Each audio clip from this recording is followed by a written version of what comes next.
You did something extraordinary in this book. You brought together some of the best minds within the finance industry and outside the finance industry that are really, really well respected, from Nobel Prize winning economists to the former head of the FDIC, to all types of... The Mexican philosophers. Correct.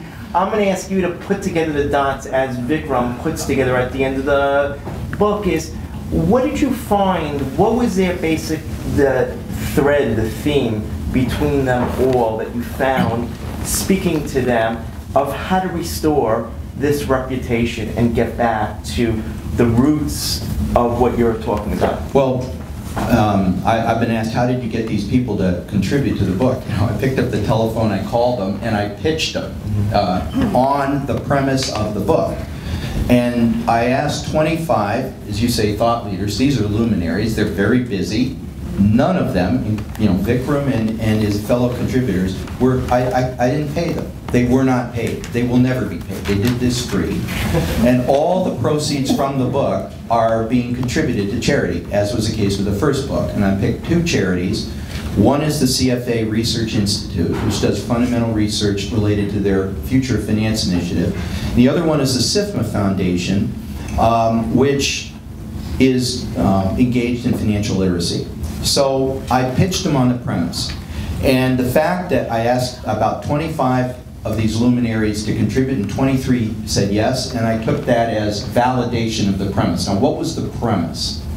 The premise of the book was that for the last 7 years, we've been looking backwards. My first book was a looking backwards exercise, in part, and pointing fingers, talking about what went wrong, assigning blame, imposing fines, settlements, and that was a necessary part, in my opinion, of recovering from what was a societal breach of contract.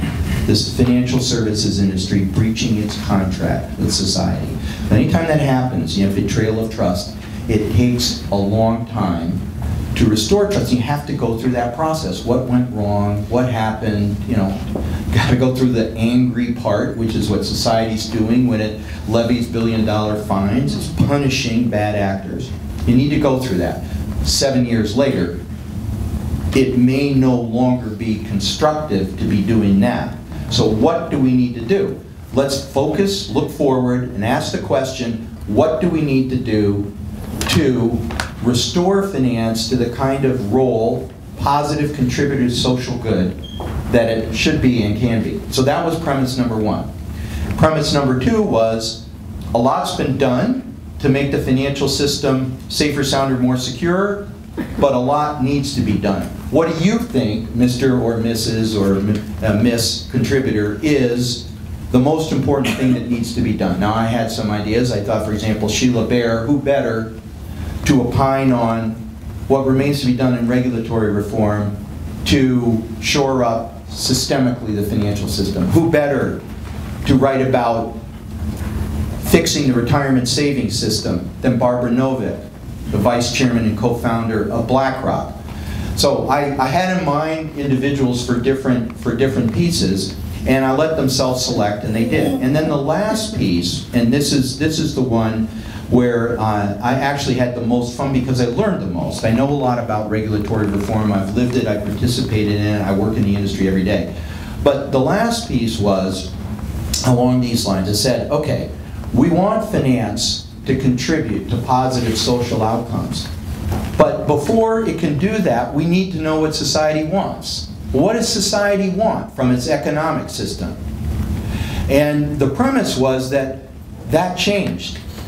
The financial system changed our thinking on that. The financial crisis changed our thinking on that. Before the financial crisis, we wanted something that resembled growth at any and growth at all costs. Leverage it up, let it go. Today, and after the financial crisis, we still want economic growth. Economic growth is the foundation of everything else. You can't accomplish anything unless the economy is growing over a sustained period of time. But we no longer want economic growth at any and all costs. We want growth balanced with some other social outcomes. We want growth balanced with stability. We don't want to grow so fast and on such a base of leverage that we blow the system up every 10 years. We want growth balanced with sustainability. We no longer want growth based on activities that degrade the environment to the point where the human species can't survive. We don't want growth that creates huge inequalities in wealth, because A, inequality retards growth, and B, it's corrosive to the social fabric. So we want inclusive growth.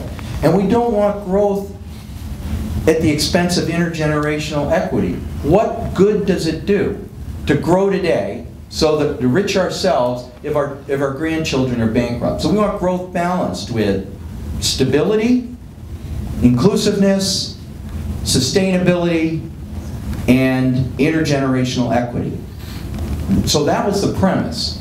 Do you, Mr. or Mrs. Contributor, agree or not agree with that? And I learned, in getting some of the pieces back, learned a tremendous amount about that, and I would say we are in the middle today of a very exciting and interesting conversation, debate about what we want.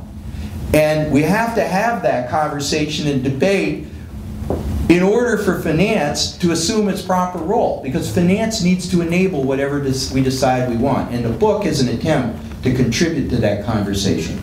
Brilliant, really brilliant.